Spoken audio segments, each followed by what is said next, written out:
Anak yang soleh itu anak yang tahu kalau dia seorang laki-laki nanti, secantik apapun istrinya, selucu apapun anak-anaknya, sebanyak apapun harta yang dia miliki, sehebat apapun dia di mata anak buahnya, demi Allah, orang tua tidak pernah menjadi nomor 2 dalam hidup. Ini banyak orang yang suka salah ini. Cuma gara-gara dunia, orang tua panjang mata menanti kedatangan anak. Jangan ya, jangan. Anak yang soleh tahu sekali, sampai kapanpun ibumu, ayahmu, sampai kapanpun. Dunia nggak membuat dia lupa ada berkah keramat dunia hidup di atas muka bumi ini. Dia nggak repot datang ke makam-makam para wali. Orang tua nomor 1 yang dia temui. Ini orang hebat. Ini banyak di antara kita, makam-makam didatengin, di mana saja didatengin, ngalap berkah. Orang tua panjang mata, berlinang air mata menanti, mana anakku? Mana pohon yang pernah kutanam? Mana pohon yang pernah kurawat? Kudengar dia sudah mulai berbuah, ingin kurasakan buahnya. Berani mengeluarkan dana jutaan untuk hal-hal yang gak disyariatkan. Ini orang tua panjang mata. Rela nggak rela, orang tua kita akan mendengar dan melihat.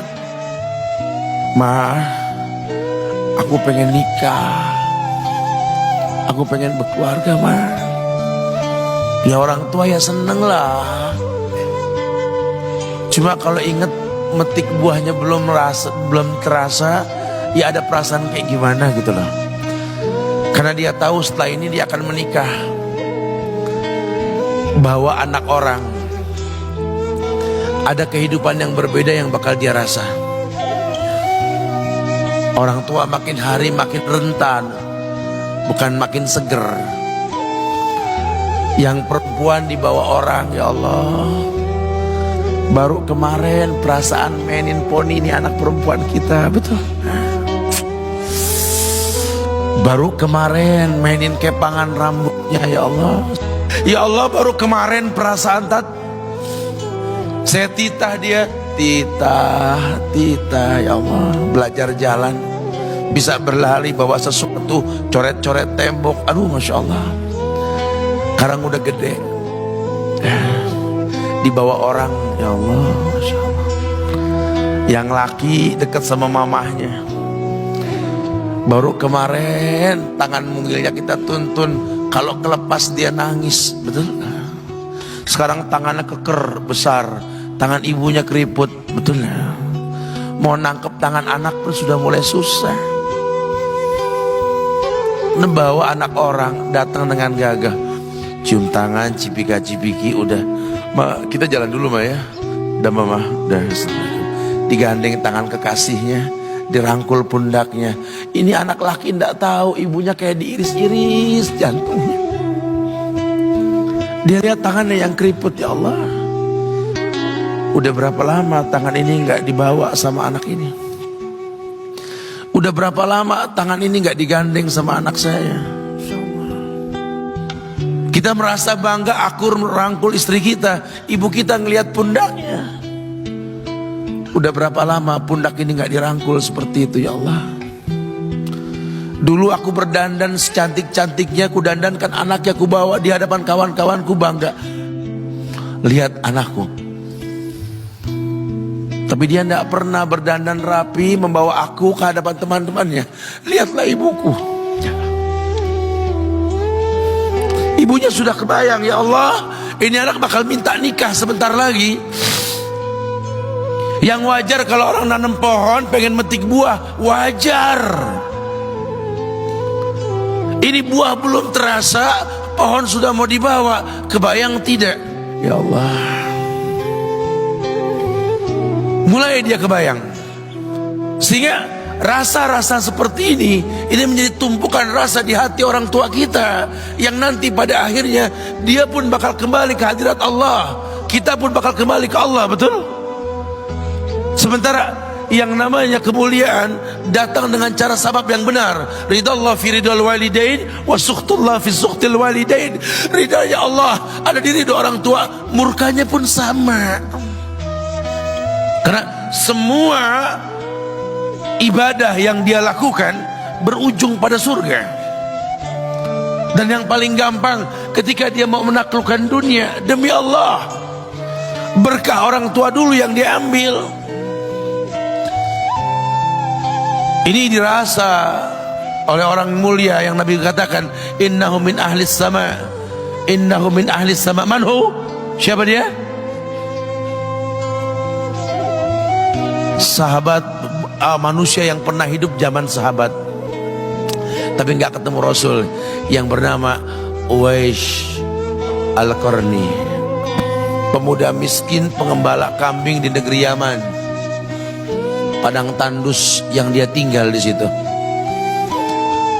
yang dia kesampingkan hidupnya untuk ibunya, untuk ibunya. Tidaklah terucap kalimat satu yang ingin ibunya pengen, kecuali Uwais pasti akan melakukannya apapun, dan ibunya cacat. Apa kata Uwais? Tidak akan pernah terlontar kata dari mulut ibuku kecuali kan kulakukan yang dia inginkan. Masya Allah. Ibunya cacat dan dia menomorduakan diri, yang penting orang tuanya dulu. Hingga satu waktu ibunya berkata, wahai Uwais, ibu sudah tua. Andai kematian mendatangi ibu, ada beberapa keinginan yang ibu pengen merasakan keinginan tersebut. Mungkin enggak ya? Apa Bu? Katakan. Ibu pengen haji. Bengong, Wais, ya Allah Bu, ini Yaman, Hadramaut, yang sekarang saja pesawat itu bisa 3 jam menuju Saudi itu, 2 jam lebih lah menuju Saudi. Ini lebih jauh lagi, kebayang berapa ratus kilo, berapa ribu kilo, nggak tahu. Ya baiklah ibu, kata Uwais, aku tidak pernah menolak permintaan ibuku, tapi kali ini aku tidak bisa menjawab karena mikir gimana caranya ini. Apalagi dia seorang pemuda yang punya penyakit sopak, ada tanda-tanda putih di bagian badan itu kayak pano besar gitu tuh. Udahlah, terserah gimana nantilah. Yang penting ini nomor 1 dalam hidup ini. Dia beli seekor anak sapi, digendong tiap hari itu sapi sama si Uwais menuju puncak gunung. Turun lagi, gendong ke atas, turun lagi tiap hari. Sampai orang bilang, Uwais gila no. Orang sapi dipiara, dia digendong tiap hari naik gunung yang tinggi. Sampai nggak berasa, dikatakan 8 bulan dia lakukan itu. Sehingga terbentuklah fisiknya yang bagus karena olahraga tiap hari bawa itu sapi. Dan sapi itu makin berat, dalam hikayat dikatakan sampai di atas 100 kilo itu sapi.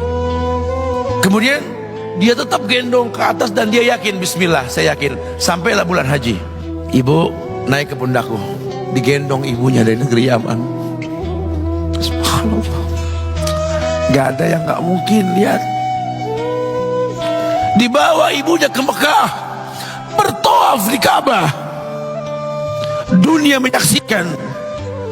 Bahkan hikayat mengatakan dia sempat bertanya kepada sahabat Abdullah bin Umar, aku telah menggendong ibuku dari negeri Yaman menuju Mekah, bertawaf di Ka'bah ini, sudahkah aku membayar jasa ibuku? Apa kata sahabat Abdullah bin Umar? Bahkan satu hentakan napas pun ketika melahirkanmu belum terbayar. Bahkan satu hentakan napas pun ketika melahirkanmu belum terbayar. Dia selesaikan tawafnya, dia selesaikan tawafnya. Selesai tawaf, dibawa ibunya ke makom Ibrahim untuk sholat 2 rakaat. Selesai sholat, dia angkat tangan, dia berdoa kepada Allah, ya Allah, ampunkanlah ibuku ya Allah. Ampunkan ibuku ya Allah. Masukkanlah dia ke sorgamu ya Allah. Masukkan dia ke sorgamu ya Allah. Ibunya berbisik, Uwais, sudahlah, mintalah pada Tuhanmu ampunan untuk dirimu dan sorga untukmu. Wallahi wahai ibu, Allah ampunkan kamu, Allah masukkan kamu ke sorga, cukup untukku. Ridhomu yang kubutuhkan wahai ibu. Lihat, manusia saleh, hasil doa Rabbi habli minas solihin. Lihat, makanya ketika Nabi mengatakan innahu min ahli sama, ini manusia penghuni langit. Umar, Ali, temui Uwais.